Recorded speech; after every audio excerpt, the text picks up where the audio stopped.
Miss হবে না আপনার পছন্দের টিভি শো। দেখুন জি5 অ্যাপে একদম ফ্রি। বিপদ হলে প্রণাম ঠুকে বলো দুর্গা মাইকি।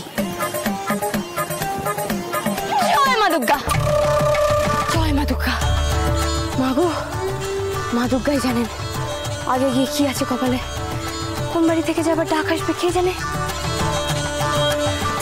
জয় মা দুর্গা। যাও যাও, দেখো দেখো, সব এক এক করে দেখো। আমি কিন্তু সব নিজের হাতে বানিয়েছি। পায়েসে কিন্তু আমি অনেক অনেক কিশমিশ দিয়েছি। তুমি খেতে ভালোবাসো তাই না? খুব ভালোবাসি। কেমন রেঁধেছিস দেখা। এই তো সব সামনেই আছে, দেখে নাও। ওকে এখানে নিয়ে আয় আনন্দী।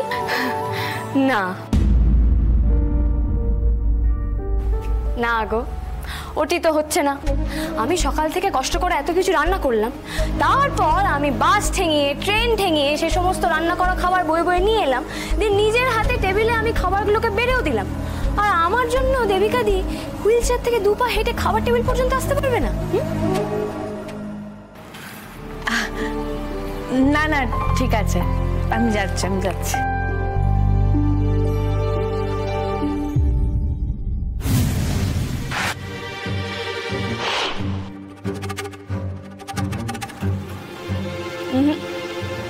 ওটা তো হবে না। আমি হুইল চেয়ারের চাকাটা লক করে দিয়েছি। ওই যে বললাম তোমাকে নিজের পায়ে হেঁটে তারপর যেতে হবে। আমি যাবো কি করে? ঠিক করে দাঁড়াতেই পারি না, হাঁটা তো দূরের কথা।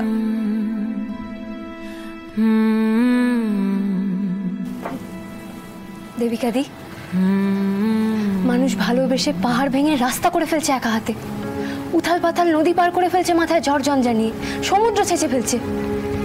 আর তুমি সামান্য একটুখানি হাঁটতে পারবে না? একটুখানি তো। এই একটুখানি পেরোতে পেরোতে আমার সারা জীবন কেটে যাবে আনন্দী। বেশ তো, ঠিক আছে, আমিও যা বোঝার বুঝে গেছি। দেখি ফুলপিসি, তোমাকে নিজের দিদির মতোই ভালোবেসেছি তো, তাই জানতাম যে তুমি পারবে, কিন্তু তুমি তো হাঁটতেই চাইছো না। ঠিক আছে, হেঁটো না, আমিও আর জোর করবো না। এই সমস্ত লুচি ছেঁচকি পায়েস আমি সব ফেলে দেবো। কেন ফেলবি? কেন তুই? কেন ফেলবো না? বেশ করবো, ফেলবো, ওগুলো কেউ ছোবে না। না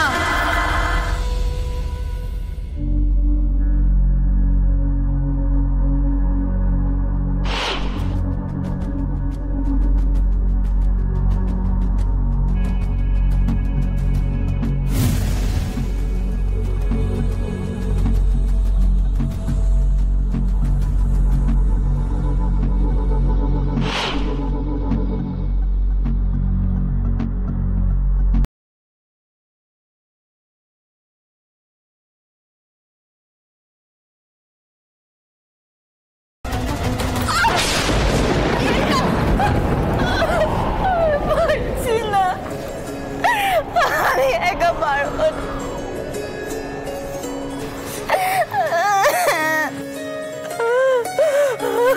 দেবিকা দি, ও দেবিকা দি, তুমি পেরেছো, তুমি পেরে গেছো।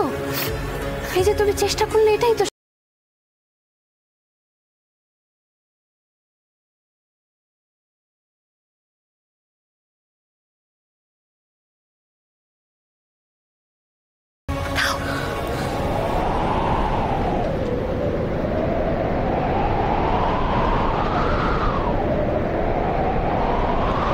ওঠো।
দেবিকা দি হেঁটেছে, নোটে গাছটি মুড়িয়েছে, এবার আবার একটা নতুন গল্প।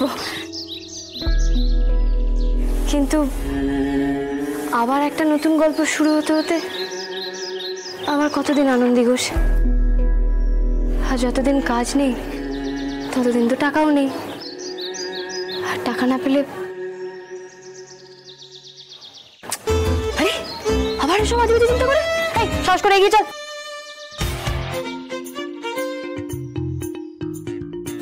ও বাবা, আচ্ছা, বিপদ হলে প্রণাম ঠুকে বলো দুর্গা মাইকি। জয় মা দুর্গা, জয় মা দুর্গা। মা গো, মা দুর্গাই জানেন আগে গিয়ে কি আছে কপালে, কোন বাড়ি থেকে যাবার ডাক আসবে কে জানে। জয় মা দুর্গা। শোনো না মা, রাগ করো না, আমার শাশুড়ি মায়ের তো বয়স হয়েছে, একটু রেগে যায় আর কি। একটু রেগে যায়? একটু? এই যে শুনুন, যান আপনি, যান আপনি কি ইনজেকশন নিয়ে আসুন।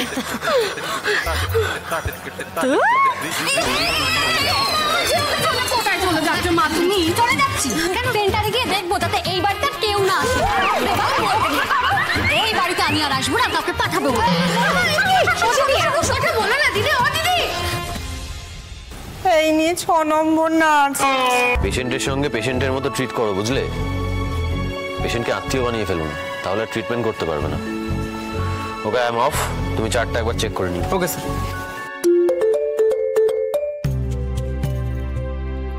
হ্যাঁ মা, বলো।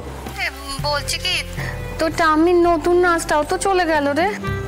উনি থাকলেন না কেন? কি হয়েছিল? মানে তুই তো তোর টাম্মিকে জানিস, বল, ইনজেকশনটা তো নিতেই চাইলো না।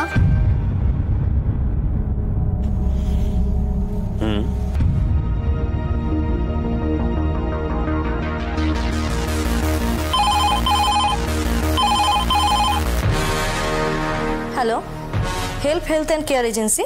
আমি লাহিড়ী বাড়ি থেকে বলছি। হ্যাঁ হ্যাঁ স্যার বলুন। আমি বলবো, আপনার স্টাফ আমার ঠাম্মিকে ইনজেকশন না দিয়ে বাড়ি থেকে চলে এসেছে। আন্ডারস্টেটমেন্ট, বলা ভালো, পালিয়ে এসেছে। আর শুধু তাই নয়, আসার সময় আমার বাড়ির লোকজনকে যা নয় তাই কথা শুনিয়ে এসেছে। এই মিসবিহেভের দায়িত্ব কে নেবে বলুন তো? আমি বুঝতে পারছি স্যার, ভুল হয়েছে, কিন্তু আসলে আপনার ঠাম্মি খুব। কি আপনি ডিউটি নিয়ে সেটা ঠিকমতো পালন করতে পারছেন না, তার উপর একজন 78 বছর বয়সী অসুস্থ মানুষের নামে কমপ্লেন করছেন? না না স্যার, আমি কমপ্লেন করছি না, আমি বলছিলাম। বলবেন না, আপনার কাছ থেকে আর একটা বাড়তি কথা শুনতে চাই না আমি। আপনি শুধু বলুন নার্স দিতে পারবেন কি না। এই সুজাতা, উনি তো লোক চাইছেন, কি করব? আমি চাকরিটাই।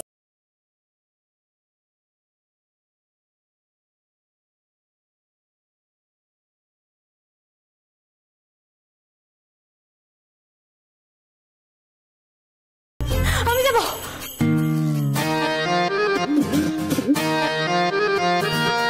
জি5 ডাউনলোড করুন আর সব এপিসোড দেখুন একদম ফ্রি।